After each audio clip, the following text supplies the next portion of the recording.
Viewers, আসসালামু আলাইকুম। আজকে আমি একটি মজার বিষয় নিয়ে আলোচনা করব, যেটি অনুসরণ করলে আপনি হাজার হাজার ইংরেজি ওয়ার্ডসের সঠিক উচ্চারণ করতে পারবেন।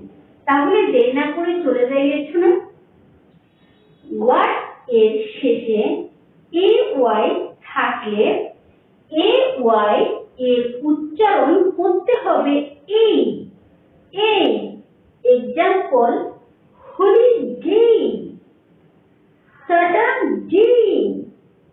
একইভাবে Sunday, Monday, Tuesday, Wednesday, Thursday, Friday। ray, ray,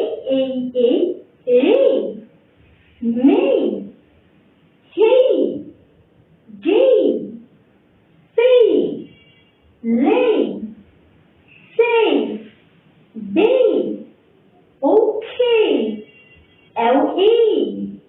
delay। Practice করতে থাকুন। Thank you.